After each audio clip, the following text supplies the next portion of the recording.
what I wanted to show you here is another type of graph that we can create, but we don't use the chart and graphing tools that we have had access to in the past. This particular graph that you see here is called a histograph, is actually created using a formula, believe it or not. And we'll have two different formulas, one for this side and one for this side. And the way it works is that it will look at what we have here as far as data goes. It looks at the budget for each of the teams, the beginning budget, and then shows what they have left over at the end. Now, what it turns out to be for team 1, they actually overspent by $4,900, whereas team 2 underspent by close to $4,000.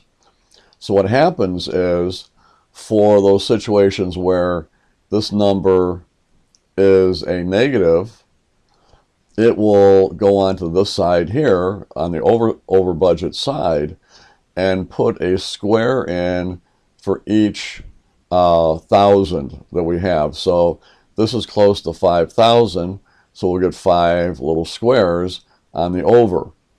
On this one here, it's about 3,600, but it's closest to 4,000, so it goes with 4. All right. You look at the next one here, this one's over by 3,000, so there's your 3, nothing on that side. This one was ahead by 2, approximately rounded, it's 2 there, and so forth. So that's what we have here.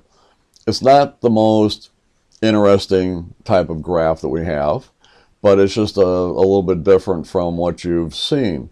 And it's not something that we can get by going up here into the insert area and working with any of what we see here. So we're kind of stuck having to do a formula for this.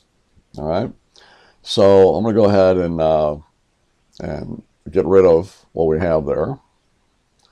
All right, so there we are. All right, so how do we put this together? Well, first thing I'm going to do, I got two different sets of formula. One for the under, or they haven't spent all of their budget, they actually had left over, and another one for the over budget ones.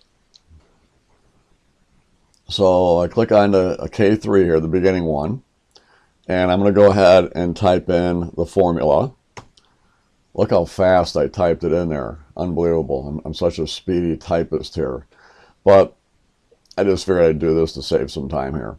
So what it is, it's kind of an interesting thing. We're actually putting together a nested function formula set where we have the if function, the repeat function, and the rounding function. So what this in essence does is it rounds it, all right, to the nearest 1,000, figures out how many thousands there are, and creates then a square for each one of those. The square is using the letter N, okay? And the letter N, when we tell it to repeat that, the letter N is actually a square, okay? It's just kind of an interesting thing. So you could go with other characters and get totally different things, or different letters and get completely different characters, but this is going to give us those squares, all right? It's going to repeat that. So what happens is that it's initially saying if I3, which is what we have for the ending, if that I3 is greater than 0, then go ahead and do this for that, all right? So that's it. So the big difference is going to be that we're going to have the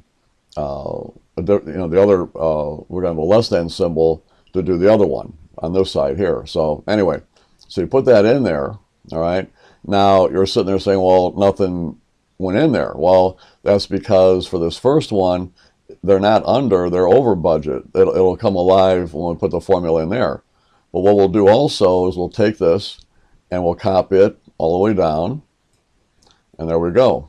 And it copied some of the formatting as well of the borders there. So I'm just going to go to here and tell it fill without formatting, and there we go. So that's pretty interesting. So there it is. So that's how we do that one. Now for the over, we go over on this side. We rapidly type in the formula. There it is. All right. And if you look at this one, the only difference is it's less than. All right.